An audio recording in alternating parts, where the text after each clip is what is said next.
अस्सलाम वालेकुम नाज़रीन, प्रोग्राम न्यूज़ मेकर्स के साथ मैं हूं आपकी मेज़बान ज़रियाब आरिफ।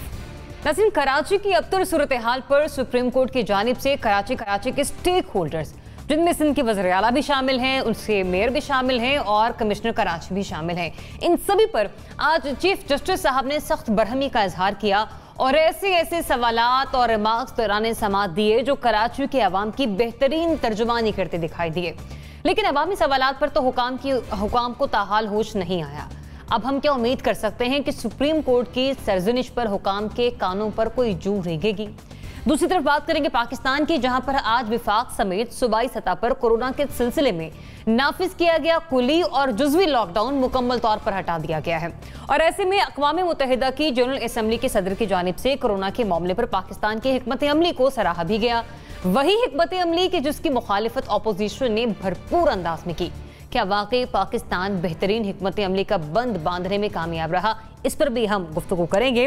और आखिर में प्रोग्राम की तीसरी सेगमेंट में हम शामिल करेंगे साबिक सदर आसिफ जरदारी पर फर्द जुर्म आयद होने का मामला, जिस पर उनका मौक़िफ़ कुछ यूं है कि उनके साथ इसलिए किया जा रहा है क्योंकि वो 18वीं तरमीम लेकर आए। लेकिन अब सवाल यहाँ पर यह है कि 18वीं तरमीम वाला मौक़िफ़ अपनाने से क्या उन पर लगे करप्शन के इल्ज़ाम झूठे साबित हो जाएंगे? इस पर बात करने के लिए प्रोग्राम में हमारे साथ मौजूद होंगे सीनियर तज्ज़ियाकार lieutenant general retired Amjad Shoaib sahab. General साहब, बहुत शुक्रिया प्रोग्राम में अपना वक्त देने के लिए। सीनियर सहाफ़ी तज्ज़ियाकार नासिर चौथाई साहब भी प्रोग्राम में हमारे साथ शामिल गुफ्तगू होंगे। NBC thanks for joining us. हमें ज्वाइन कर रहे हैं तज्ज़ियाकार नसीम सिद्दीकी साहब भी, ज़ैगम खान साहब तज्ज़ियाकार हैं, आप भी हमारे साथ मौजूद होंगे। और तज्ज़ियाकार ज़ुनैरा अज़हर साहिबा भी प्रोग्राम में हमारे साथ शामिल गुफ्तगू होंगी। तो सबसे पहले बात करते हैं कराची की, जिस पर आज सुप्रीम कोर्ट की जानिब से सख्त बरहमी का इजहार किया गया। उसकी अबतर सूरत हाल पर कुछ रिमार्क्स जरा मैं यहाँ पर ऐड करूंगी। जज साहिब की जानिब से जो इस्तेमाल किए गए, उन्होंने कहा कि सिंध में कानून नाम की कोई चीज नहीं है।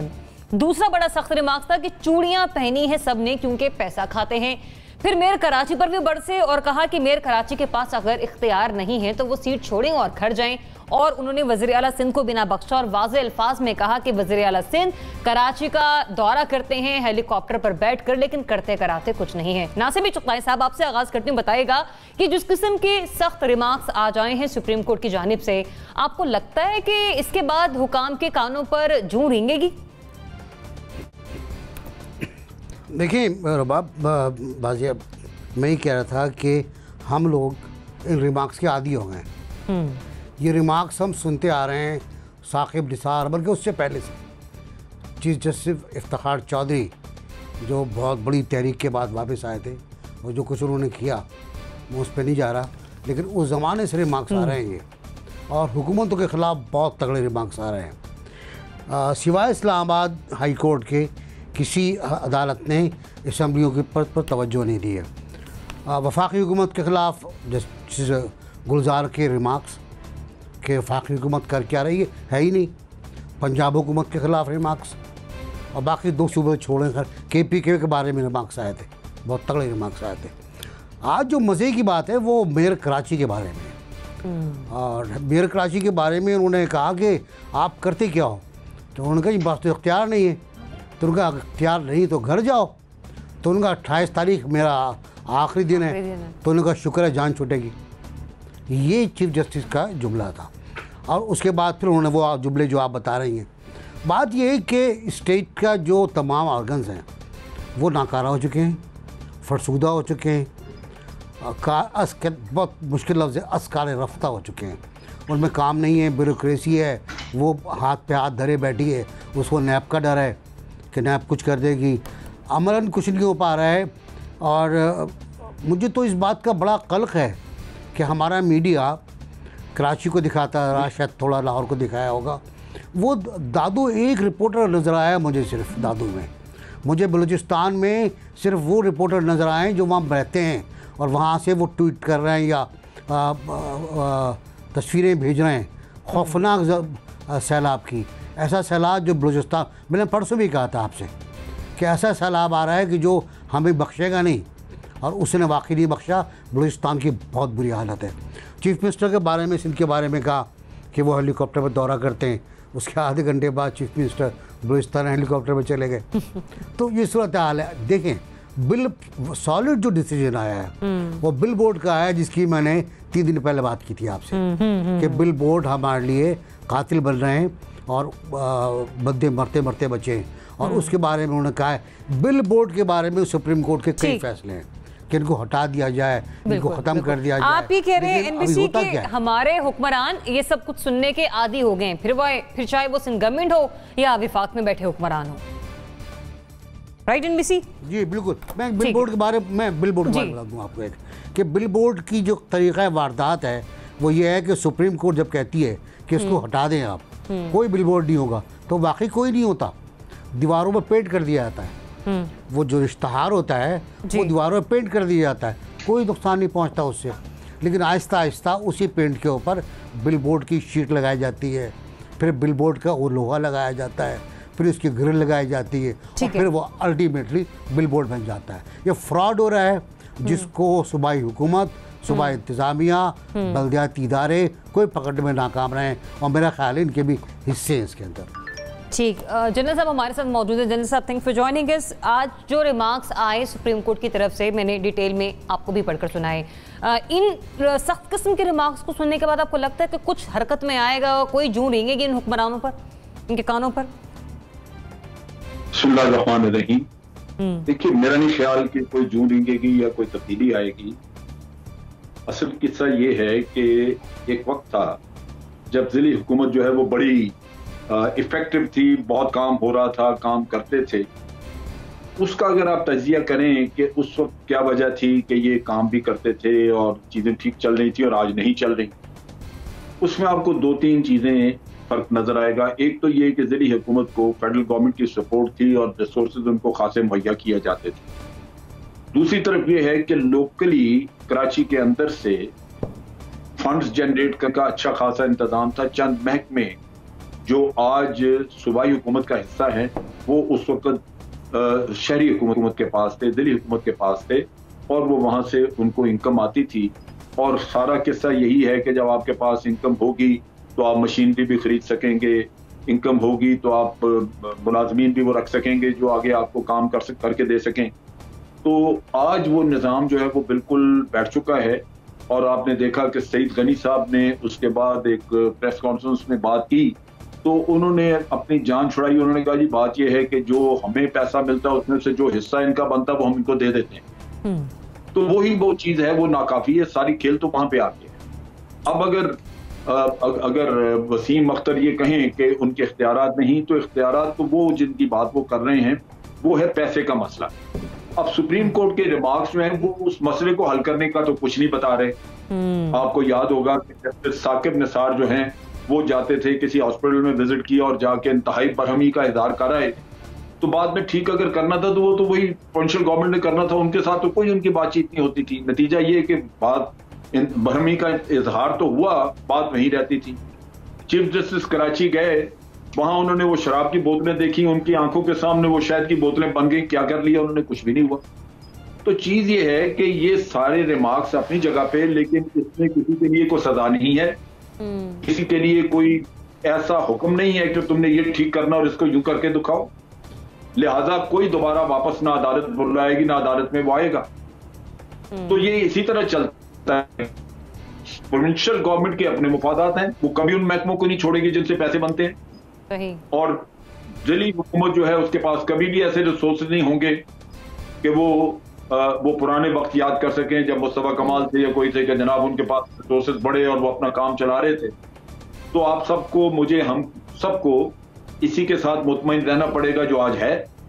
और जूं रेंगने की जहां आप बात कर रहे हैं तो जूं शूं कोई नहीं रेंगनी किसी पे, ये सब इसी तरह चलता रहेगा। ज़ुनैरा, कोई तब्दीली, कोई पॉजिटिविटी इस किस्म के रिमार्क्स के बाद, कुछ बेहतरी की उम्मीद?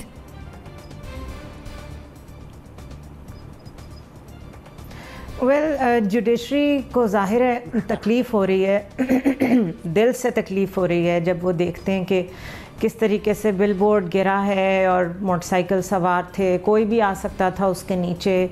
इसी तरह वो रोज़ मीडिया कवरेज देखते होंगे, लोग कितने परेशान हैं, क्या कुछ हो रहा है। But the real question is कि क्या जुडिशरी के पास जिन लोगों से उन्होंने जवाब लेना है, अगर कोई इंक्वायरीज़ करानी है, तो क्या कोई इंडिपेंडेंट ऐसे लोग मौजूद हैं, कोई एक्सपर्ट्स ऐसे जिनकी एक्सेस हो टू द सिस्टम?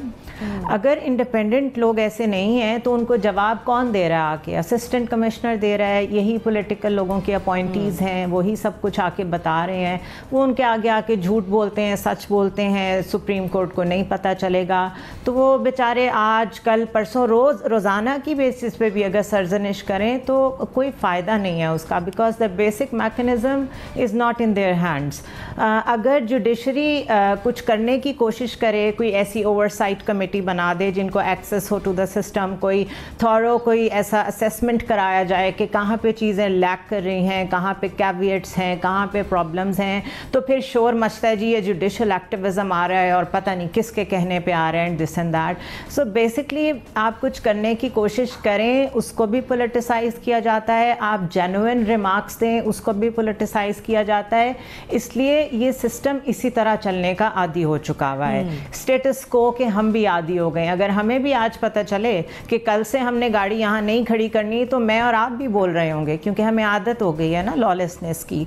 दूसरी चीज़ ये है कि जब कॉन्स्टिट्यूशनल चेंजेस और अमेंडमेंट्स आती हैं उस वक्त वो आती हैं under the cover of democracy. जी we are serving the democracy, और जमहूरियत के लिए ये हो रहा है। किस लिए हो रहा होता है? उसकी जो अंडरपिनिंग्स होती हैं वो इनके अपने एजेंडाज होते हैं। उसमें आप चाहे किसी अमेंडमेंट को लेके आ जाए, मैं आपके साथ थॉरली डिबेट कर सकती हूँ कि उसका जो डेमोक्रेटिक एसेंस था वो तो प्रैक्टिस नहीं हो रहा। हाँ, उसमें से जो मटेरियल फ़ायदे लिए जा सकते थे वो थॉरली लिए जा रहे हैं, और जैसे ही उसको छेड़ने की बात की जाती है, उसमें कोई करेक्शन, एडिशन, वॉटेवर करने की कोशिश की जाती है, तो उनको अपने एजेंडाज की फ़िक्र पड़ जाती है और उस पर वो जमहूरियत का फिर शोर मचा देते हैं। So we are basically hostage to these political parties who are thoroughly corrupt. They are into money making. इनके लोग बैठे हुए हैं सिस्टम में, इसलिए कोई बरहमी का इजहार चीफ जस्टिस करें या कोई भी करें, इनको कोई फ़र्क नहीं पड़ेगा। ज़ैगम खान साहब, देखिए, अदालती कार्रवाई के दरमियान में जज साहिबान जो ऑब्जर्वेशंस देते हैं, जो राय देते हैं, एक तो उनकी कोई कानूनी हैसियत नहीं है।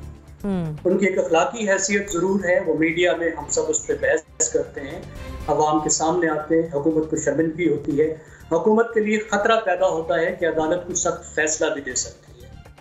अदालत के फैसले की कानूनी हैसियत ज़रूर होती है, लेकिन अदालत कानून के तहत कानूनी मामले पर फैसला दे सकती है। पाकिस्तान के आइन के तहत अदालत एग्जेक्टिव को चला नहीं सकती, एग्जेक्टिव के मामलात को डायरेक्ट नहीं कर सकती।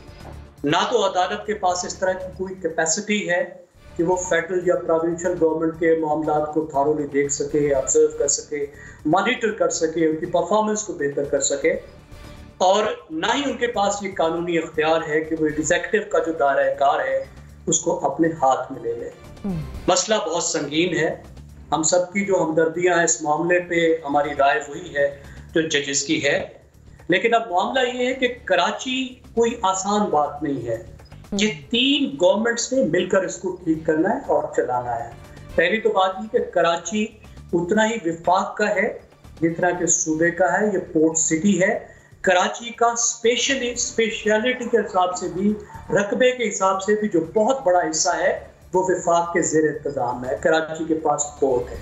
एक तो कराची को भी कराची के मामलात में फेडरेशन को भी बहुत कुछ करना है। सूबाई हुकूमत के मामलात हम डिस्कस करते रहते हैं, लेकिन ये शहरी मामलात हैं। साथ साथ लोकल गवर्नमेंट का मौसर होना, एक अच्छा लोकल गवर्नमेंट का कानून होना, और लोकल गवर्नमेंट को मौसर तौर पे काम करना और उसको वसाइल का मुहैया किया जाना, ये तो एसेंस है।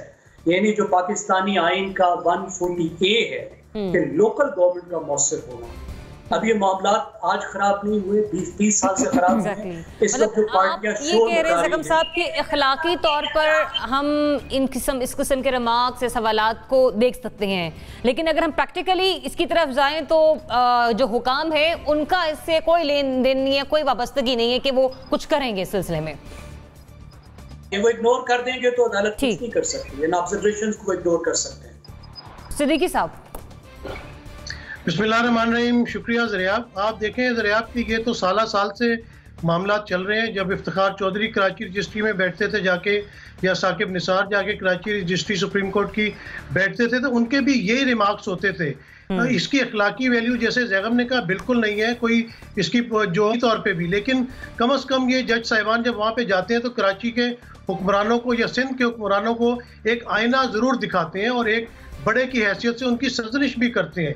मसला ये है कि कराची की जो ओनरशिप है वो कराची वालों को लेनी पड़ेगी या लेनी पड़ेगी। इस तरह की बातों से सुप्रीम कोर्ट के चीफ जस्टिस ने वहाँ जाके इनको कुछ बोल दिया या किसी और ने बयान दे दिया, उससे फ़र्क नहीं पड़ेगा। कराची का मसला ये है कि कराची से इंजॉय तो सब करते हैं लेकिन कराची की ओनरशिप कोई नहीं लेता।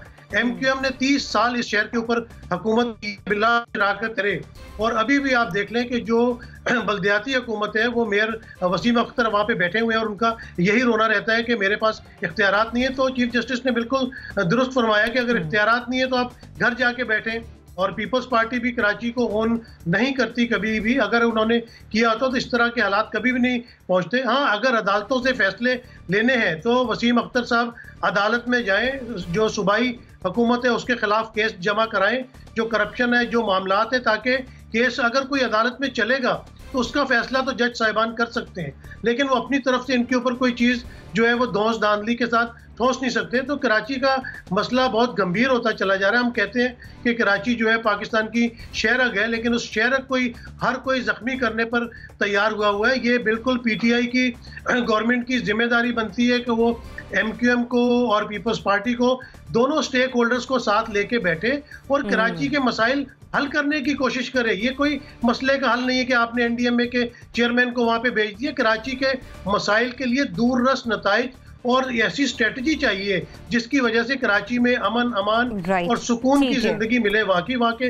लोगों का बहुत कंट्रीब्यूशन है। बिल्कुल साहब, आपने भी कहा कि स्ट्रेटजी के लिए किसी एक या दो का बैठना टेबल पर जरूरी नहीं है। शहरी इंतजामिया, कराची की इंतजामिया, जो वहाँ के बल्दियाती इदारे हैं और फेडरल का एक पेज पर होना बहुत जरूरी है। MBC add your comment quickly, फिर मुझे अगले सवाल की तरफ बढ़ना है।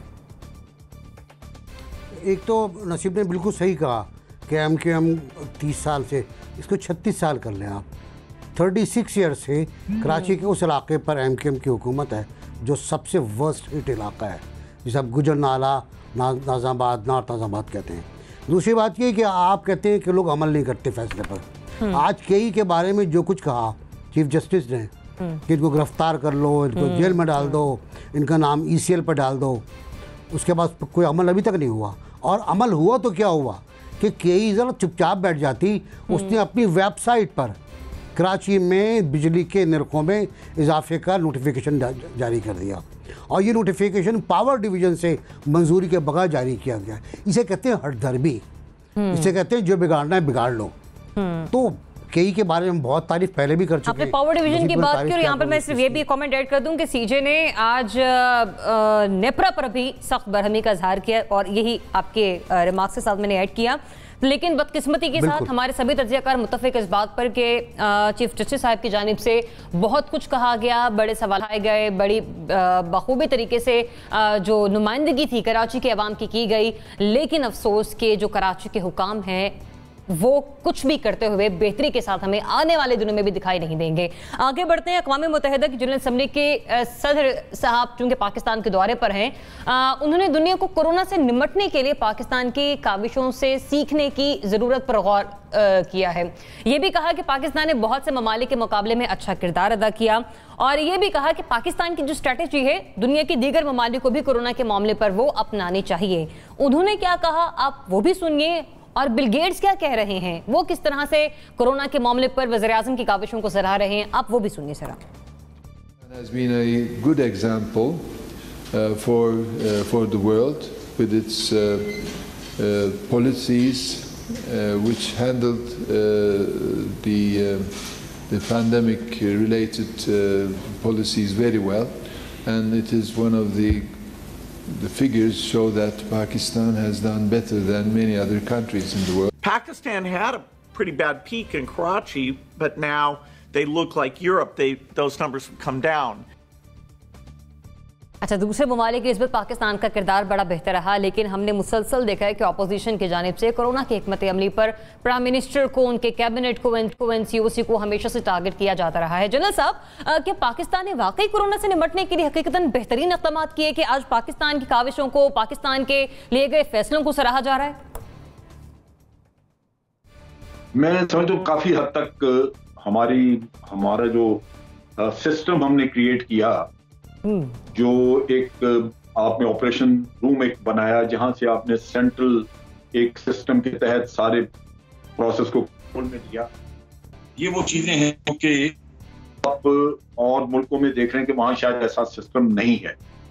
ये मेरा ख्याल है कि एक तजर्बा किया गया, बल्कि इसको तो मेरा ख्याल है कॉन्स्टिट्यूशनल कवर दे देना चाहिए ताकि आइंदा अगर कभी कोई खुदा न खास्ता पेंडेमिक या एंडेमिक वगैरह का कोई खतरा हो तो ये तरीकाकार इख्तियार किया जा सके।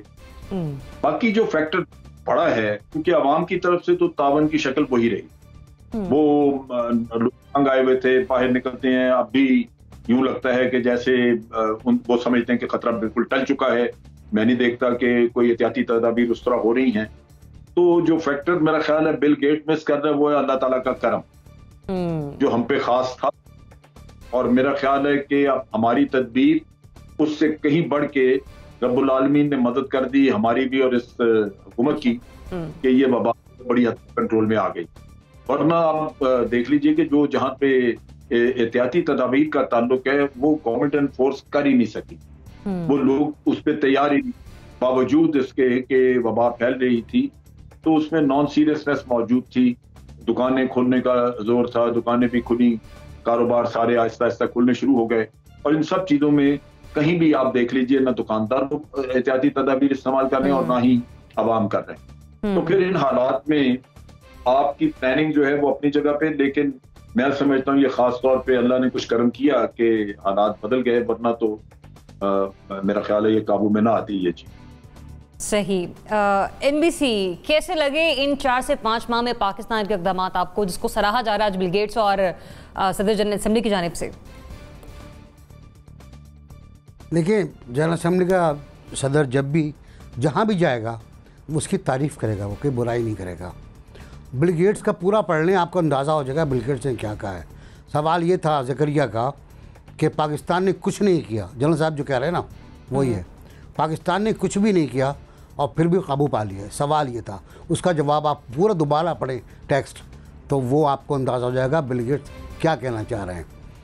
अल्लाह का करम था, अल्लाह की मदद थी, अल्लाह ताला ने हम बड़ा रहम किया। गालिबन रमज़ान में जिन लोगों ने वायलेशन किया था SAPs का, उनकी दुआएं काम आ गई, वायलेटर्स की दुआएं काम आ गई कि अल्लाह मियाँ बचा ले आपको इससे, इस मरदूद मर्ज से। तो वो हो गया। लेकिन सवाल ये कि हम क्या कर रहे हैं। WHO जो कंडक्टर है वो कहता है टेस्ट करो, टेस्ट बढ़ाओ, हम टेस्ट कम कर रहे हैं। असद उमर ने आज कहा है कि कोरोना को रोकने का वाहिद रास्ता टेस्ट है, ट्रेसिंग है और ट्रीटमेंट है। आज का है आज, और वो टेस्ट बढ़ाने पर जोर दे रहे हैं। हम टेस्ट नहीं बढ़ा रहे। हद ये है कि हमें बड़ा फ़ख्र से हम कहते थे कि सिंध के अंदर टेस्टों की तादाद पंजाब से बहुत ज़्यादा है, अब उसके बराबर आ गई है, वो भी कम कर गए हैं। तो जितने टेस्ट आप कम करेंगे उतने बीमार कम हो जाएंगे, उतने आरिज़ में जो मुब्तला लोग हैं वो कम होते चले जाएंगे। लेकिन फिर आपको अस्पताल देखने हैं कि अस्पतालों की सूरत हाल क्या है। वहाँ अब ख़राब सूरत हाल नहीं है, वहाँ पैनिक नहीं है। वहाँ पर अब डॉक्टर्स भी आराम से बैठे हुए हैं, कहते हैं कम चीज़ें आ रही हैं, कम जितनी में आ रहे हैं। और एक इत्तला ये है कि जो बीमार भी हैं वो अस्पताल नहीं जा रहे हैं, वो अस्पताल नहीं जा रहे, घरों पर उनका इलाज हो रहा है। लोग सीख गए हैं 14 दिन तक कोरोना क्वारंटाइन में रहना, पैराडोल का इस्तेमाल करना, ये करना वो करना। और जाहिर है इसका 2% इसका डेथ रेट था, 5% इसका कंजप्शन रेट है, वो वही पूरा हुआ है। और लेकिन सबसे बड़ी बात ये, अल्लाह ताला ने बड़ा करम किया है हमारे ऊपर कि हम इंडिया की तरह और दूसरे मुल्कों की तरह अब अभी तक टारगेट नहीं है, दूसरी वेव नहीं आई है, उससे बचना है। तो उससे किस तरह बचना है वो आपको पता है, बात कर चुके हैं, बार बार दोहराने की ज़रूरत नहीं है। अगर उससे हम बच गए तो फिर बच जाएंगे। बिल्कुल। मुहर्रमुल हराम के सिलसिले में भी इसी हवाले से आज इंतबाह जारी किया गया, और जैसे कि आपने कहा कि टेस्टिंग, ट्रीटमेंट और उसके अलावा ट्रेसिंग बढ़ानी होगी। असद उमर साहब ने भी कहा। जुनैरा, इक़दाम बेहतर रहे हमारे?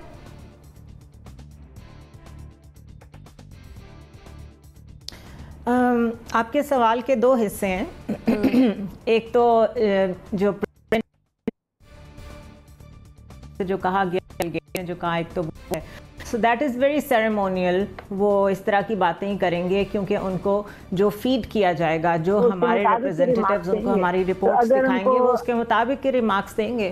तो अगर उनको खबर ये मिली है पाकिस्तान ने बहुत अच्छा किया तो वो भी कहेंगे, बट असल में तो हमें पता है ना कि पाकिस्तान क्या कर रहा है, क्या नहीं कर रहा। So that is one part. The other part is कि इसमें से अच्छी चीज़ क्या है, NCOC एक हमारे लिए बड़ा अनप्रेसिडेंटेड इदारा साबित हुआ है, जिसमें टॉप पे आपकी सिविलियन लीडरशिप बैठी हुई है, असद उमर उसको देख रहे हैं।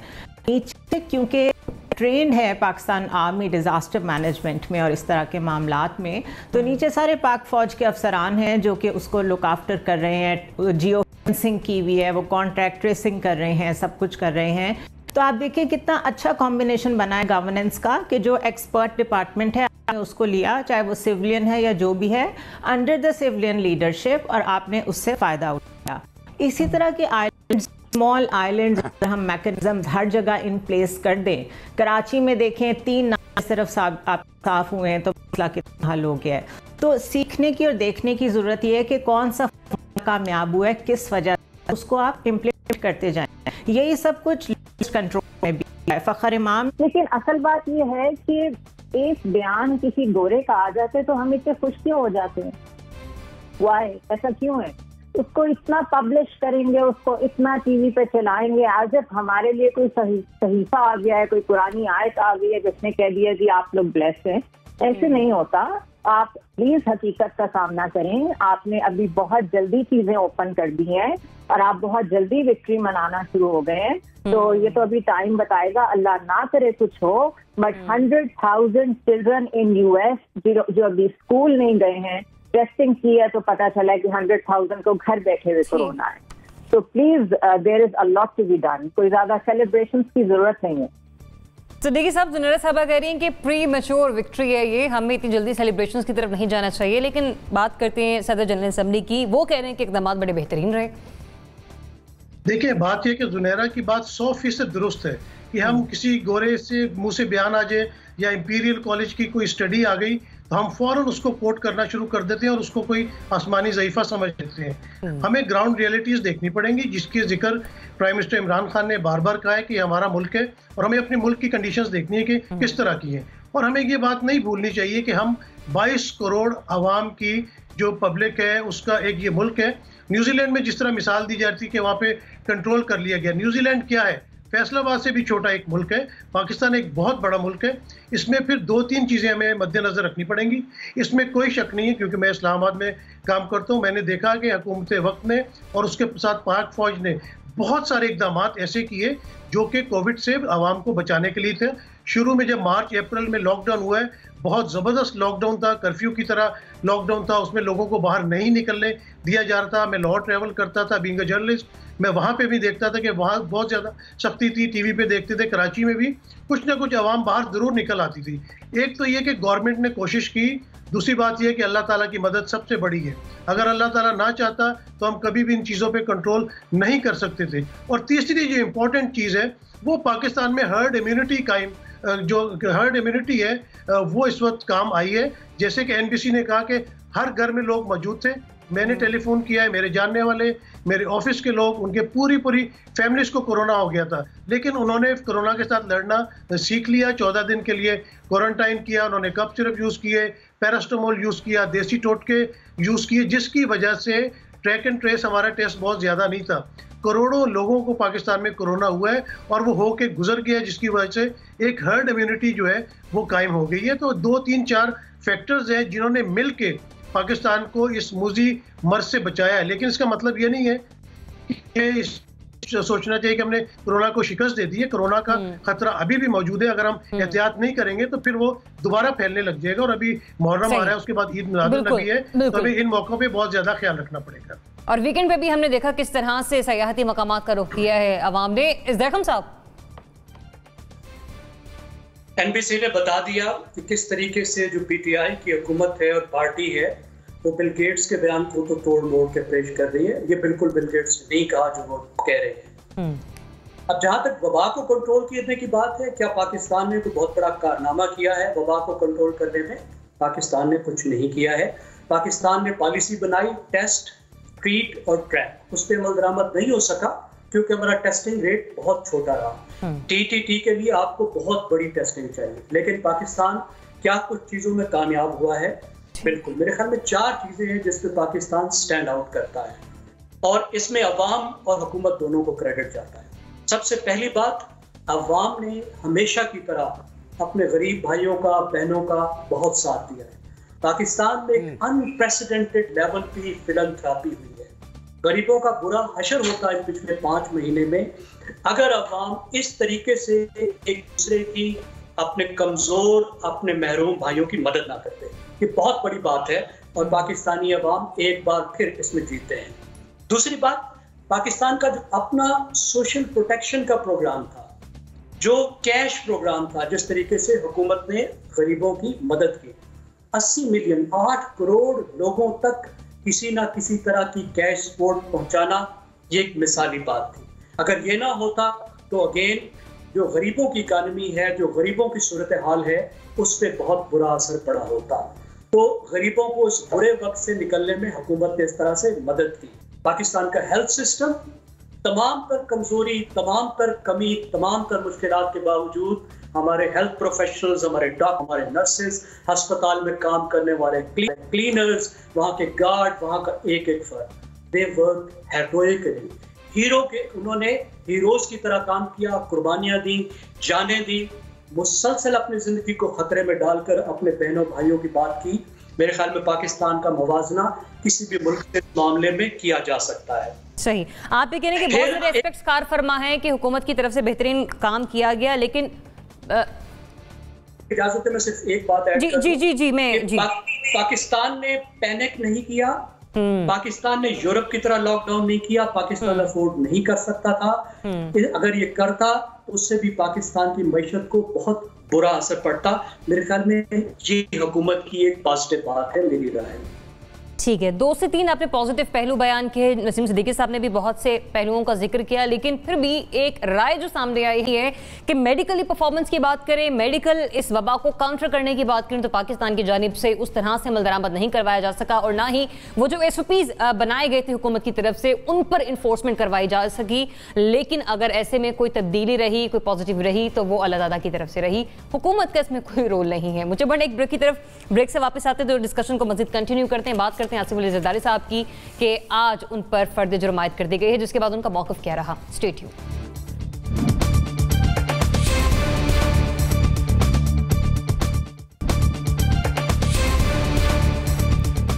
Welcome back. नाज़रीन, साबिक़ सदर आसिफ अली जरदारी साहब पर आज करप्शन के इल्ज़ामात के सिलसिले में फर्द जुर्म उन पर आयद कर दी गई है और उनकी जानिब से मौक़िफ़ भी दिया गया, या यूँ कह लीजिए कि फर्द जुर्म आयद करने के बाद जो उनका जवाब सामने आया उस पर उन्होंने ये कहा कि मुझ पर दबाव डालने के लिए केस बनाए गए और सियासी बदनामी के लिए ड्रामा रचाया जा रहा है। चूंकि मैं 18वीं तरमीम लेकर आया, इस वजह से मेरे खिलाफ मुकदमात बनाए जा रहे हैं। लेकिन हमारा सवाल यहाँ पर यह है कि आसिफ अली जरदारी साहब पर करप्शन के इल्जामात क्या झूठे हैं नासिर चौथाई साहब? इसका तो मुझे पता नहीं कि झूठे हैं सच्चे, ये तो अल्लाह ही जाने। जैसे अल्लाह जानता है कि कोरोना कैसे ख़त्म हुआ, वैसे ही यहाँ भी सूरत हाल है। ये फैसला अदालत करेगी, अदालत किस बुनियाद पे फैसला करेगी? शहादतों की बुनियाद पे। इससे पहले जरदारी साहब पर बहुत से मुकदमे बने, जदन साहब और हम उस पर बात कर चुके हैं बहुत तफसीली, कि वो किस तरह बरी हुए, किस तरह उन्होंने बरात हासिल की, किस तरह नवाज शरीफ पर मुकदमे बने, किस तरह उनको बाहर जाने दिया गया, फिर किस तरह वापस आए, किस तरह उन मुकदमों में सज़ाएँ ख़त्म हुई, हालांकि वो टाइम बार्ड हो चुके थे। तो ये सब अदालत का एक मुनसिफाना अदालती निज़ाम का मसला है। अब यहाँ शहादतें क्या हैं, यहाँ गवाह कहाँ से आएंगे, यहाँ डॉक्यूमेंट कौन से पेश होंगे? क्या वो बकौल जनरल साहब के क्या वो फ़ोटो कॉपी डॉक्यूमेंट्स होंगे? फ़ोटो कॉपी डॉक्यूमेंट्स हुए तो जाके उड़ जाएंगे। आज एक चालाकी की है जरदारी साहब ने, उन्होंने अदालत को ये कहा कि आप मुझ पर फर्द जुर्म आयद नहीं कर सकते। मेरा वकील ही नहीं है, मेरा वकील सुप्रीम कोर्ट में मसरूफ़ है। जज ने भी उनसे कहा आप सदर रह चुके हैं, थोड़ा ख्याल करें। उन्होंने कहा मैं इसलिए तो आपकी अदालत में हाजिर हुआ हूँ कि आप ये रूलिंग दें कि मेरा वकील मौजूद नहीं है। और उन्होंने अदालत के फ़ैसले में लिखवाया, फ़र्द जुर्म आयद हुई तो फैसले में लिखवाया कि उस वक्त उनका वकील मौजूद नहीं था।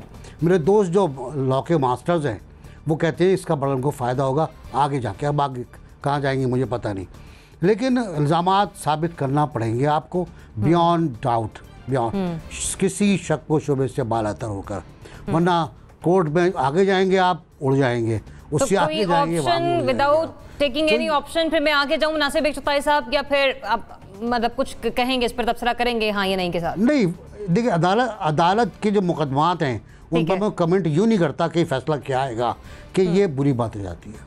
ठीक है जनरल साहब, अगर हम अदालती अहकामात पर कमेंट से गुरेज करते हुए केसेस की नौयत को देखें या जिस तरह से इल्जामात को देखें, उस पर आपका तबसरा क्या है कि ये करप्शन के इल्जामात झूठे हैं?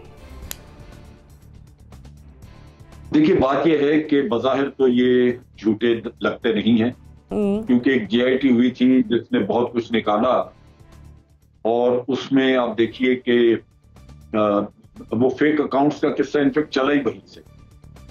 अब चीज ये है कि इल्जामात तो सच्चे हो सकते हैं, जैसे अभी MBC भी बात कर रहे थे कि मैं अक्सर वो रेफरेंस देता हूं जो कॉन्टेक्ना के केस वगैरह का मसला था। कौन इनकार कर सकता है कि बाहर $60 मिलियन पड़े हुए थे, किधर गए वो, लेकिन सजा तो नहीं हुई।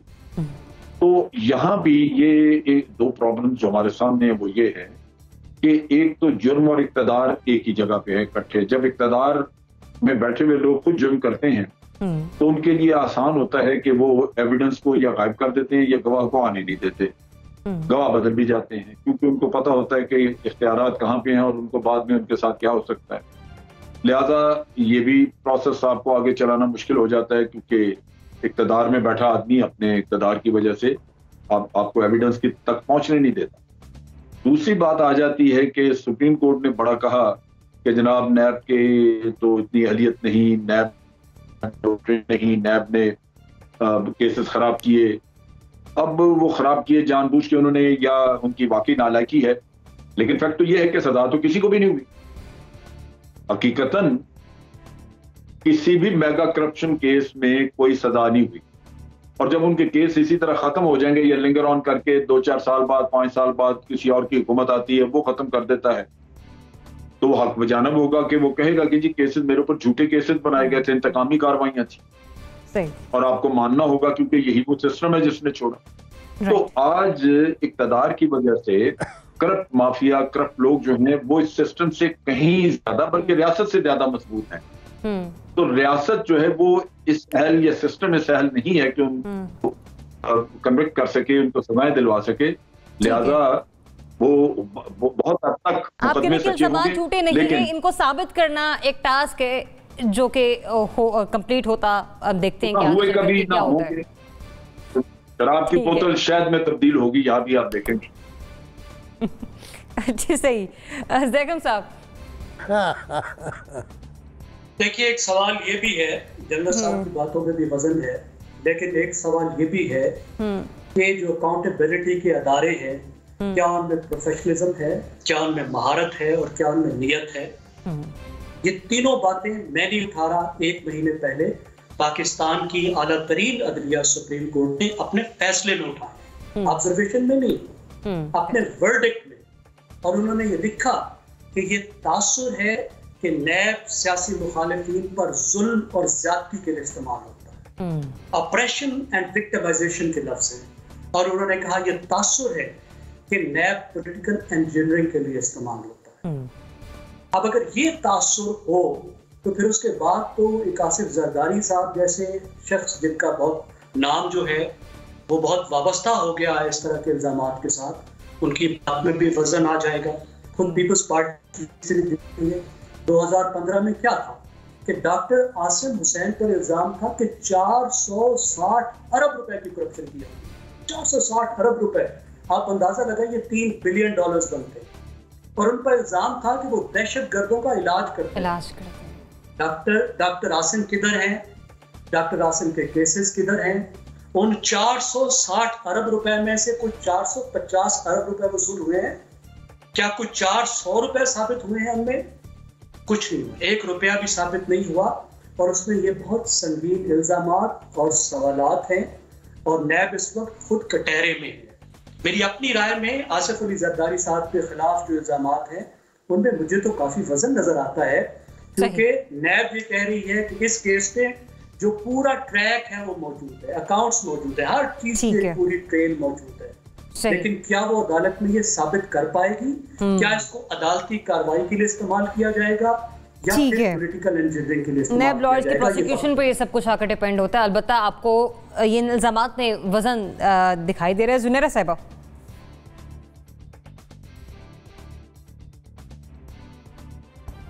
इस पर पूरी डिबेट हो सकती है, कुछ सेकंड्स में जवाब देना तो मुश्किल है। क्या आपका mechanism to catch the white collar crime in place है? आपके लोग ट्रेंड हैं उसके लिए? पाकिस्तान में कोई विटनेस प्रोटेक्शन प्रोग्राम है? पाकिस्तान में कोई एविडेंस प्रिजर्वेशन का मैकेनिज्म है? फोरेंसिक्स कितने यहाँ पर कामयाबी से किए जाते हैं और कितने हमारे पास एक्सपर्ट्स ऐसे मौजूद हैं जो इन चार चीज़ों को, एविडेंस को, फोरेंसिक्स को, सीक्वेंसिंग को, इन सब चीज़ों को मर्ज करके प्रोटेक्ट कर सकें, विटनेसेस को प्रोटेक्ट कर सकें? ये सारा मैकेनिज़्म क्या है हमारे पास? अगर नहीं है तो एक एक करके आप जितने मर्जी लोगों को ले आएँ, आसिफ जरदारी समेत। आपने देखा है बहुत सारे ऐसे केसेस हैं, ख्वाजा साद रफ़ीक हैं, वो आराम से लैक ऑफ एविडेंस की वजह से चले गए हैं। तो सबसे बड़ी बात यह है कि जो कोई भी वाकई इस मुल्क में ट्रांसपेरेंसी और एहतसाब चाहता है, सबसे पहले उसको उसके मुताबिक स्ट्रक्चर बनाना पड़ेगा, कंसोलिडेट करना पड़ेगा उसको, और उसके बगैर ये मुमकिन नहीं है। नंबर 2, ये जो सारे मुकदमात हैं ये कब के हैं ये मैं और आप सब जानते हैं, ये कोई आज तो नहीं बने हैं। अयान अली को जिस इंस्पेक्टर ने पकड़ा था उसके साथ क्या हुआ ये सब जानते हैं। आसिफ अली जरदारी ने जो 18वीं तरमीम की बात की है, अगर उनको लगता है कि वो इतना बड़ा जुर्म है और सिर्फ इस वजह से उनके साथ ये सब कुछ हो रहा है, तो वो मुतल्लिका लोगों के ख़िलाफ़ केस क्यों नहीं करते कि मुझे इसकी वजह से टारगेट किया जा रहा है, ताकि उस पर एक डिबेट शुरू हो, पता चले ऐसा क्या है 18वीं तरमीम में जिसकी वजह से लोग पीछे पड़े हुए आसिफ अली जरदारी के। एसेंस ये है कि ये लोग जमहूरियत को, अमेंडमेंट्स को, कॉन्स्टिट्यूशन को अपने कवर के लिए यूज़ करते हैं, अपनी जो इनके एजेंडा ड्रिवन और मनी लॉन्ड्रिंग जिसकी वजह से आज पाकिस्तान फैटफ में बैठा हुआ है, ग्रे लिस्ट में बैठा हुआ है, उस सब को नहीं सोचते, सिर्फ अपने बारे में सोचते हैं। So it's a long story, और जब तक सिस्टम ठीक नहीं होगा और इन प्लेस नहीं होगा तब तक इसका कोई जवाब नहीं दे सकते। ठीक है सिद्दीकी साहब, जुनैरा ने बड़ी अच्छी बात की कि हमारे पाकिस्तान में वाइट कॉलर क्राइम का कोई कंसोलिडेटेड स्ट्रक्चर नहीं है। आपके पास जब कुछ सबूत आते हैं आपको पता चलता है, जैसे कि अगर आप आसिफ अली जरदारी के केस में भी देख लें, मैं तो कहूँगा कि इनोसेंट अनटिल प्रूवन। लेकिन ये केस चौधरी निसार के दौर में शुरू हुए थे जब स्टेट बैंक को शिकायत मौसूल हुई थी कि फेक अकाउंट्स खोले गए हैं। हमारे पास बहुत ज़्यादा सबूत मौजूद है, कुछ डॉक्यूमेंट्स मैंने भी अपनी आंखों से देखे हैं जिनमें बहुत अरबों खरबों की गड़बड़ है। लेकिन बात ये आती है कि जब आपके मुल्क के अदालती निज़ाम में उस चीज़ को लेके जाते हैं तो वहाँ पे बड़े लूप होल्स होते हैं। जैसे आज आप देखें कि एक्स प्रेसिडेंट ऑफ पाकिस्तान का इतना इंपॉर्टेंट केस था कि उन पर फर्द जुर्म आयद होनी थी और उनका वकील ही हाजिर नहीं हुआ। वकील इसलिए हाजिर नहीं हुआ कि वो सुप्रीम कोर्ट में मसरूफ था। ये स्ट्रेटजी थी, उनको पेश आज नहीं करना था, ताकि जैसे एनबीसी ने कहा कि उसकी जो है वो उन्होंने डॉक्यूमेंट में लिखवा दिया, ताकि अगर कोई वो आला अदालत में जाते हैं तो वहाँ पे ये उनको इस पॉइंट की बहुत फेवर मिलेगी। तो हमारे मुल्क में मसला ये कि केसेस तो पकड़े जाते हैं लेकिन इतने गवाहान रख दिए जाते हैं, किसी केस में 50 गवाह हैं, किसी केस में 200 गवाह हैं। आप 61 है, कैसे करेंगे उसको आप लेके कैसे आएंगे? वो जहाँ पे भी थोड़ी बहुत गड़बड़ होगी। 61 अब देखे ना, गवाहान को पेश करना और उनसे बयानात लेना, उनमें से अगर 2 भी मुनरिफ हो जाते हैं तो केस वीक पड़ जाता है। तो सबूत के समेत पाकिस्तान में केसेस करप्शन के बहुत ज़्यादा हैं, लेकिन लूप होल्स इतने ज़्यादा हैं जिनका फ़ायदा उठाते हुए ये मुल्ज़िम या मुजरिम हज़रात साफ बच के निकल जाते हैं। पहले पाकिस्तान में जो है हमारे अदालती निज़ाम को बहुत मजबूत करना पड़ेगा। जिस तरह के बाकी कंट्रीज में देखें, यहाँ यूके में एनसीए है, क्राइम एजेंसी, बड़े इख्तियारात हैं, उसके बाद बड़े फोरेंसिक्स उनके पास एक्सपर्ट्स हैं। तो ये वाइट कॉलर क्राइम में आपको बड़ी एक्सपर्टीज आती है जो नैब के पास नहीं है, क्योंकि नैब के पास तकरीबन सारे डॉक्यूमेंट्स और सबूत मौजूद होते हैं लेकिन वो उनको अदालत में अच्छी तरह प्रेजेंट नहीं कर पाते, जिसकी वजह से मुल्जिम साफ बच के निकल जाते हैं। तो नैब को चाहिए अपने निज़ाम को बेहतर करे, महंगे प्रोसिक्यूटर्स लेके आए, पढ़े लिखे बैरिस्टर्स हों, ताकि जो भी वो केस लेके आते हैं वो अदालतों में लाकर उनको मंतकी अंजाम तक पहुंचाया जा सके। पहले भी आपने देखा कि मुशर्रफ के दौर में भी NRO हुआ, आपने देखा कि स्विट्जरलैंड में किस तरह हमारे एक लंदन के साबिक एम्बेसडर सही, आप कह रहे हैं इल्जामात में वजन है, लेकिन नैब के पास इतनी एक्सपर्टीज नहीं है। ताहम ये नैब ही का काम है कि उन्होंने इन बयानात को साबित करना है, अगर तो उन्होंने केस बनाया है। इजाजत दीजिए नाज़रीन, अल्लाह हाफिज।